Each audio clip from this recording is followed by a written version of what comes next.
उपराष्ट्रपति चुनाव से पहले सियासत गर्मा गई है। विपक्षी उम्मीदवार बी सुदर्शन रेड्डी की लालू प्रसाद यादव से मुलाकात पर बीजेपी ने तीखा हमला बोला है।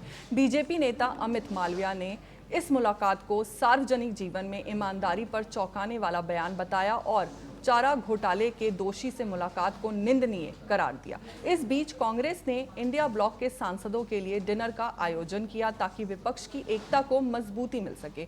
वहीं 9 सितंबर को होने वाले उपराष्ट्रपति चुनाव में इंडिया ब्लॉक के सुदर्शन रेड्डी और एनडीए उम्मीदवार सीपी राधाकृष्णन के बीच सीधा मुकाबला होगा।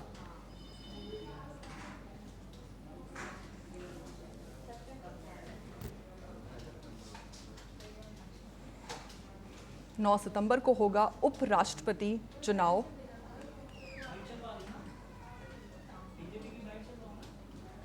इंडिया ब्लॉक के सुदर्शन रेड्डी और एनडीए उम्मीदवार सीपी राधाकृष्णन के बीच सीधा मुकाबला होगा।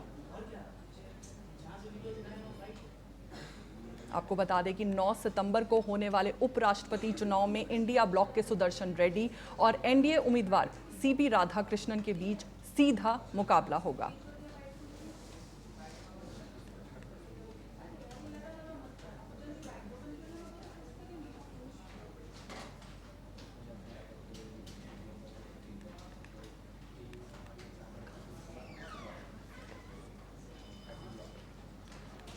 हमारे साथ ज्यादा जानकारी के साथ संवाददाता सचिन पटना से जुड़ चुके हैं। सचिन, आपसे जानना चाहेंगे कि बीजेपी के हमले के बाद इस मुलाकात का सियासी असर कितना बड़ा माना जा रहा है? विपक्ष के जो उम्मीदवार है उपराष्ट्रपति के, उनकी मुलाकात लालू प्रसाद यादव से होती है और इसके बाद बीजेपी ने प्रेस कॉन्फ्रेंस कर सीधा निशाना साधा है। उन्होंने ये भी आरोप लगाया कि लालू यादव जो अभी सक्रिय राजनीति में भी नहीं है, उनसे मुलाकात का क्या मायने रखता है। तो विपक्ष जो सत्ता दल है बीजेपी है, कई तरह के सवाल उठा रही है इस मुलाकात को लेकर। वही दूसरी तरफ देखा जाए, दिन पहले प्रेस कॉन्फ्रेंस की गई थी सभी विपक्षी दल और उपराष्ट्रपति जो के उम्मीदवार हैं उनके द्वारा। सभी दलों ने ये वादा किया है कि उपराष्ट्रपति के चुनाव में इनको समर्थन दिया जाएगा। लेकिन जब इस प्रेस कॉन्फ्रेंस के बाद जब उपराष्ट्रपति को उम्मीदवार जो है वो जब जाते हैं लालू आवास पर, तो एक विवाद की तरह माहौल बनते नजर आ रहा है बिहार की राजनीति में। ये जी सचिन, आपसे ये भी जानना चाहेंगे कि उपराष्ट्रपति चुनाव में इस वक्त किसकी बढ़त साफ दिख रही है? बीजेपी का स्पष्ट कहना है कि उनके जो उम्मीदवार हैं, वो जो विपक्ष के जो उम्मीदवार हैं वो उनके सामने कहीं किसी तरीके से नहीं दिखते हुए नजर आ रहे हैं।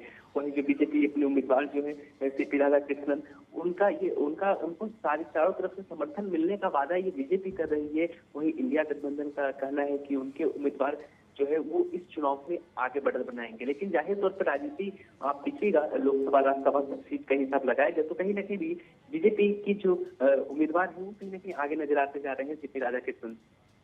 जी सचिन, साथ ही ये भी आपसे जानना चाहेंगे कि बीजेपी के हमले के बाद विपक्ष की क्या तैयारी है और कांग्रेस के डिनर से क्या विपक्षी एकता मजबूत हुई है?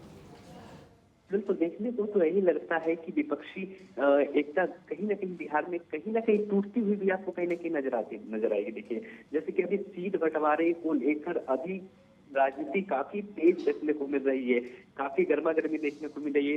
कुछ सूत्रों के हवाले से तो ये भी खबर आ रही है कि कांग्रेस ने 105 सीटों पर अपना दावा दिया है, जबकि आरजेडी जो है उसे 50 से 55 सीट ही देना चाहती है। तो देखने को मिलेगा। ऊपर से लालू यादव ने स्पष्ट कहा है कि चुनाव केवल। शुक्रिया आपका पूरी जानकारी के लिए।